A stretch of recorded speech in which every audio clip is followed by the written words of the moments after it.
Hello, I always start these by going like this. Ever noticed that? Okay, so today's topic is 6 tips for dealing with peer pressure when you're going out with your friends or your family, or maybe you're going to a family gathering or something like that. Peer pressure can be really, really hard, and I have a few things that I've used over the last few years that sort of help a little bit. So first, just an introduction. I'm Cheri from The Watering Mouth, and I have a healthy food recipes and cocktails website. We're all human, and I like to have a little contradiction there, but mostly healthy food.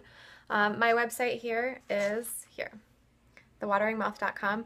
Now, I want you to be impressed because I can write backwards, and that's how I was able to write this because Facebook Live flips it, so please congratulate me on writing backwards. Thewateringmouth.com, you can find all my stuff here. Okay, so if you have any questions during this Facebook Live, write them down in the comment section. I'll try to answer them while I'm talking here, but I'm just going to go into it. So the topic here, how to deal with peer pressure from your friends and family when you go out to eat, you go to a restaurant.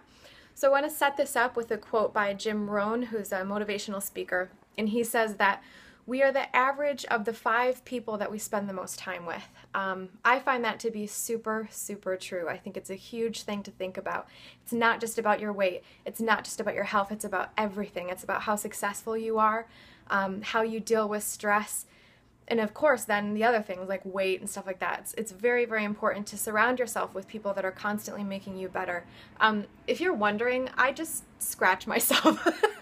I didn't notice I had a big red mark, but I just scratched myself. I had a little itch, so don't worry about that. But yeah, so surround yourself with people that eat healthy like you or who have similar goals to you, and you will always be getting better and better and better, okay? So that's something to keep in mind. Also, there's an article that I was reading, I'm just going to quote a little bit here, from the British Psychological Society. In 2013, they were talking about this idea of peer pressure when you go out to eat. So it can have a significant impact on the food choices that we make when we go to restaurants. And of course, we all know this. We know that this happens. People often select items from the same menu categories when they eat in groups, and they're required to basically say out loud what they're going to eat. I know that that's true whenever I go out to friends. It's like, oh, what are you going to have? What are you going to have? And you kind of have this beginning pressure right from the first second. Oh, what am I going to have? What is this person going to think if I choose this thing, or whatever. So that happens a lot. That's something to be aware of. And that then there's this professor, Jane Ogden from the University of Surrey, a psychologist, who says, we know from social network research that body weight runs in peer groups, and that the best predictor of our body weight is that of our friends. We also know that children eat what their friends eat, and that the desire to fit in drives much of human behavior. This new research adds to what we already know. It could also help change behavior. If some friends start to eat more healthfully, then this is the domino effect that could make other friends also change what they eat. So it's this cool thought that you don't always have to think of it as a negative thing. You're going out with friends and it's going to be terrible and you're going to eat terrible, whatever. You can use it as an opportunity to flip that thinking and say, I'm actually going to change here, and I'm going to try to influence others to change as well. We all know it doesn't really help to tell people what to do, but to actually just try to influence and make a different choice in front of other people can sometimes be enough to help start to make a shift. So the other thing I want to mention here is that this is not just about weight. I mean, clearly weight is important to us as a society, but this is about your health. This is about eating things that are healthy for you, that are going to support your longevity and your disease fighting, your immune system, all that kind of stuff. It's important to eat these things. We know that. We know we should eat vegetables, but are you going to choose, the little burger sliders when you go to the restaurant, or are you going to choose, I don't know, this isn't much of a better choice, but the fried eggplant or something? You're going to at least get some vegetables with the fried eggplant if that's the only choice that you have, or are you just going to go for the burgers because that's safe? It's the safe choice that you won't get judged for, right? Okay. So I kind of try to think of these behaviors as like a cold, like say you're getting a cold, say you're meeting somebody and that person has a cold and they sneeze in their hand. Are you going to shake their hand? No, you're not going to shake their hand right after they sneeze in it, and they're not going to make you shake their hand either because they know they just sneezed in their hand, right? It's kind of like this idea of they know what they're doing is wrong. Don't don't ask people to do the same thing, or don't make me touch your mucus-laden hand because it's polite to do. It's the same thing in a restaurant. It's polite to technically eat what everyone else is eating and kind of do the same thing, but it's not good for you, okay? So here's my six tips now. So I'm going to, Miles is talking about burgers. I know, I like burgers too, but I have to say, I love my veggie burgers now, okay? All right, so here's my 6 tips for how to deal with this peer pressure when you're in a restaurant. So number 1, I always do this. I have to say, this is my best tip. I'm coming out strong here. My best tip, number 1, set it up early. If you're in a text conversation with your friends about how you're going out to eat, or you're, say you're on a phone conversation or something, you guys are exchanging emails about the fact that you're going to go out to eat or something, set it up early. Set it up at that moment before you even get to the restaurant. Do a group text or something where you're talking about when are you guys getting together, whatever. Say something about it. I'm eating healthfully lately, guys. I don't want to be like, what do you call it, like the wet rag or whatever. I don't want to be the one that sort of brings everybody down, but just I'm eating healthy, so just so you know, I'm really trying to stick to this thing lately. I want to get healthy. Let everyone know beforehand. And they could just say something like, we can still have fun, right? Like, I'm still a fun person. I know we all really want to eat healthy, so saying something like that can really help. Peggy Phelps asked, what's my favorite veggie burger? I have to say, it's my my recipe on my website, thewateringmouth.com. Look for veggie burger on my site. I love it because it's very simple to make. It only has a few ingredients. There's no salt, there's no oil. It's a great starting point for if you're not as, doing this thing as strictly as I am. You can always add in other things. You can always add salt, oil, things like that. But if you go to this particular recipe, it will automatically give you a really good baseline, and you can add in other things. So check out that one. Yep, and my friend H.S. says, eating healthy match burgers 0 to veggie burgers. That's right. It's the good stuff for you. So you can basically add whatever you want to it. So number 2, something I just used a second ago actually, is use humor.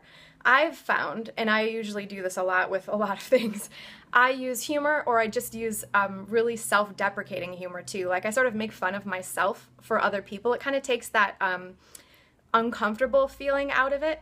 So I would say something like beforehand, like, okay guys, I'm going to choose something really crazy. I know it's crazy that we're all here and we're enjoying and going crazy, but I'm going to eat healthy today, so just bear with me. You guys can eat with me if you want, but I'm going to choose these things. So just know, like, it's going to be weird, but I'm going to choose this weird stuff, and feel free to do it with me if you guys want. I find that that's really helpful to kind of break that ice there and just let people know and make them feel more comfortable. Then they can tease you all they want, but you've already put it out there. You know what I mean? So Patty asked, do you bring extra things in your purse? That's a great idea, Patty. I never remember because, first of all, I don't take a purse. I hate purses. I'm against purses because they become a black hole and they sort of have everything in the world in them, and I can never find the thing I want anyway, so I never bring purses. I only always have my phone.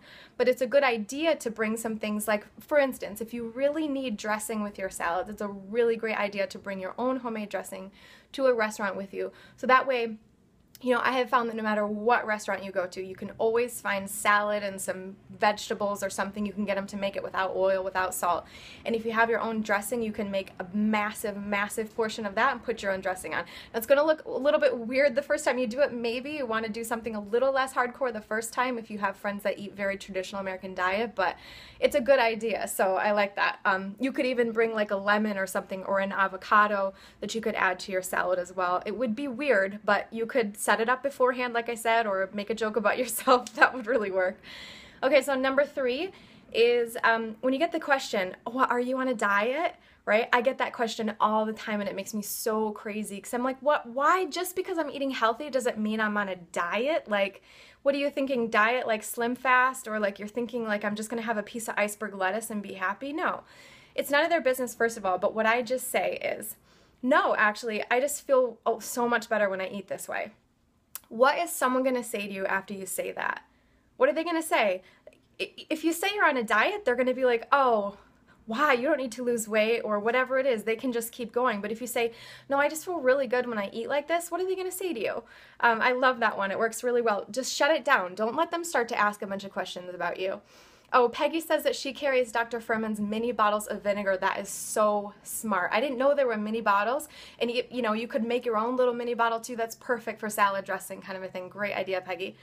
Okay, next one is basically similar to the last one. Steer the questions away from weight, because people can't argue with the health thing, right? So steer the questions away from weight. So you can just say something like, it's not about the weight, it's about longevity. I really just want to live longer. And you can even use an example of somebody in your past life, which they can't argue with. Say somebody you know died, like my dad died of cancer, or my friend died of ALS, this kind of thing. Say, you know, I really just want to live longer. You know, after dealing with my dad's death, it's so hard for me to eat those foods and know that they don't lead to longer life, and I just don't want to go through that kind of a thing. It's so easy if you bring it to health instead of diet, because people can't argue with that, right? Oh, you want to live longer than your dad? You're an idiot. Nobody's going to say that. Like, it'll be fine. So that's a good one I like to use. If they keep asking further, you could say something like, a little bit more self-deprecating, but hey, I do eat some worse things sometimes. I'm just trying to be better overall. Maybe I've had a bad streak lately. I just need to do better right now because I was doing bad earlier. I just feel so much better when I eat this way. Just keep bringing it back to that idea about feeling better and longevity instead of weight. And then last but not least, you could just suggest that everyone try it with you, You know everybody wants to eat healthy with you, but it's the peer pressure that's the problem. So you could suggest, you guys, I know it's like weird that I'm doing this and like I brought my own salad dressing in my purse. I know it's weird. And I just got like 3 sides of veggies and 2 salads and I'm eating this weird stuff. But like, if you guys want to do it with me sometime, I can show you some of the tricks that I do that make it taste really, really awesome. So if you're interested, let me know. You don't have to do it tonight because I know we're all like just trying to go crazy tonight and have fun. But if you guys are interested, maybe next time I could even take you to a vegan restaurant or something, just like a little suggestion of something, but no pressure during that night, just to sort of, that sets you up for the future too. And last but not least, if your friends are the kinds of friends that are going to make you feel bad about who you are, and you just always go home feeling terrible because you caved or because they made you feel bad about it, then you might want to rethink the kinds of friends that you hang out with. That's a huge thing, but I have to say the definition of insanity is, doing the same thing over and over and over again and expecting things to change. It's not going to change. So if you're going to hang out with the same people, you're going to be the same person in a year or two. But if you make changes and you actually do the weird stuff, you'll have changes in your health, which is the most important thing. So those are my 6 tips for how to deal with peer pressure when you go out to a restaurant with your family. So listen, if you have some topic ideas for me, let me know. I want to do a lot more Facebook Lives in the future with this kind of fun tips and stuff like that. If you have any topic ideas, let me know in the comment section below. Thank you so much for watching. I really appreciate it. Also, you can subscribe to my channel on YouTube. That's where I do most of my video content, and I actually do a daily vlog where I talk about every single item that I ate. Every single item. So I always put it on video. I talk about it. I talk about, the lessons that I learned from eating those particular things and how to get over cravings and stuff like that, and how I'm personally dealing with that craving stuff because I am not perfect at all. So find me on YouTube. It's youtube.com, and then The Watering Mouth is my username. Also find me on Instagram because I'm doing live stuff there. Also on Snapchat a little bit too, but I do live stuff. And then subscribe to my blog because you get all of my recipes, all of my stuff right away as soon as I publish it. All the YouTube stuff, I send it right out by the blog, so you can subscribe there. Let me show you how to do that actually. If you just go to Facebook, of course I closed out of it right before I got here, but I can show you. If you go to the sign up button on my site here, I can show you. Right on my site, sign up right here, this link. Oh, it's not focused, but sign up. You can, if you just hit that button right there on facebook.com/thewateringmouth, you can sign up for my email newsletter right there, and you'll get all recipes and stuff like that, and then you'll get all of the further stuff that happens in the future. So thank you again so much for watching. Thank you, Val. I'm glad you appreciated this, and let me know if you have any other topic ideas. I will be back later, you guys. Have an awesome weekend. Happy Friday. Bye.